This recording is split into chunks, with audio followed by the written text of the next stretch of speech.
Paul Gilbert. How you doing?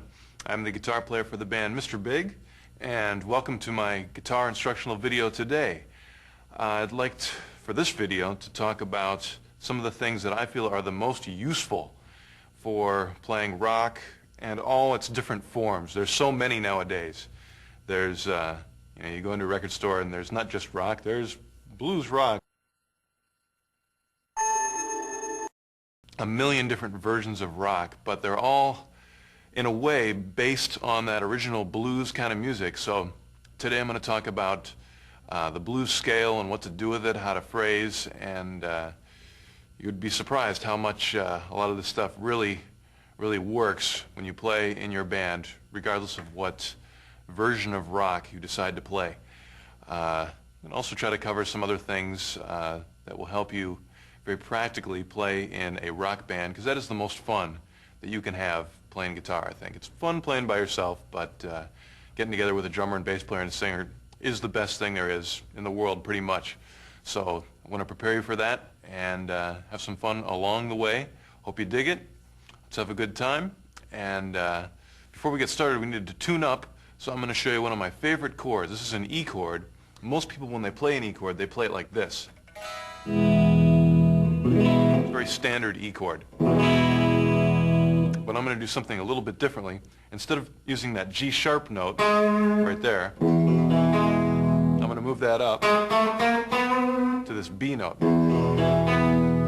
Fingerings, you sort of have to put your arm in sort of a strange position, but it's worth it because there's no third then. It's just all root, fifth, root, fifth, fifth, root. So that's, to me, the heaviest of all the E chords with some distortion. That's pretty cool. Let's try tuning up to that. Make sure I'm in tune too. There we go.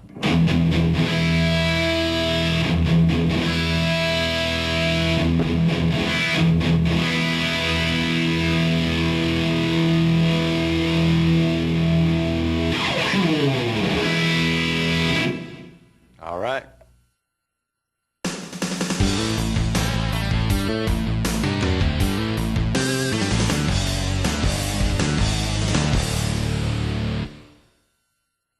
All right. Well, one really important scale to know to get into the blues rock kind of style is, of course, the pentatonic scale. And I'm going to play one for you in the key of A. It sounds and looks like this.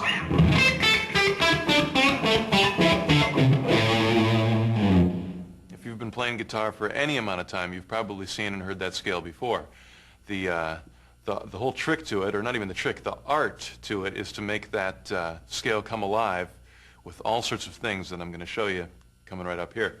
I think one of the biggest things is vibrato, which really is one of the coolest things you can do on guitar. You know, if you listen to a piano player, they can do great stuff, but they can't do vibrato. And the instruments that can do vibrato, like guitar or just about any string instrument, really a lot of the character and the style of the individual player comes through from the way they do their vibrato. And on guitar, there's a lot of different techniques to get vibrato. I'll show you my favorite way of getting it, which is to use my wrist on my left hand. And the way I do that, because obviously your wrist isn't touching, you don't play with your wrist, you play with your fingers. So, but luckily for me, my fingers are connected to my wrist. So if I move my wrist, my fingers can't help but move also, as you can see right there. I can keep my fingers still, but it actually changes position when I move my wrist. And the same thing happens on the guitar. If I play a note, like this here C note, and I'm actually not even moving my finger, it's my wrist that makes the whole string and my finger move. So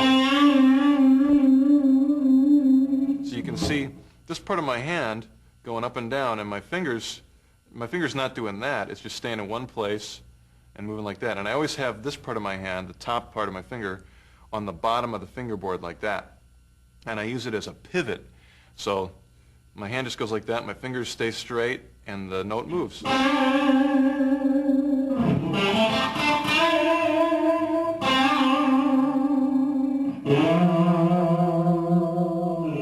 Now, if you want to, you can use your fingers, but it's just a whole different technique. I'm not particularly good at it, so I'm going to show you what I'm a little more comfortable with. Hopefully that thing will work for you too.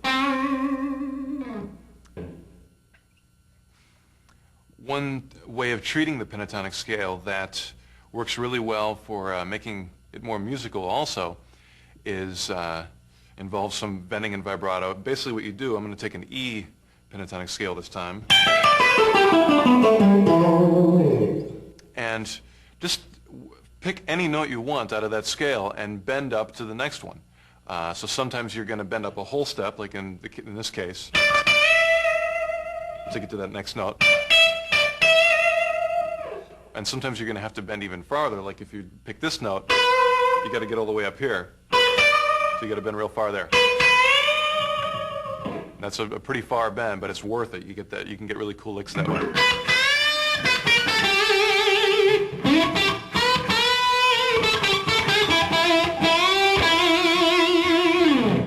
And you can do that on just about any note in the pentatonic scale, just as long as you bend either a whole step or that minor third to the next note.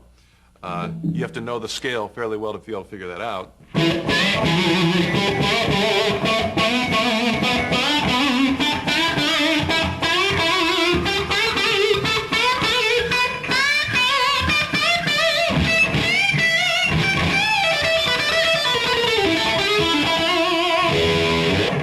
That's an example of each one. You probably don't want to do it in order. It sounds too much like an exercise. You might want to mix them up a little bit more.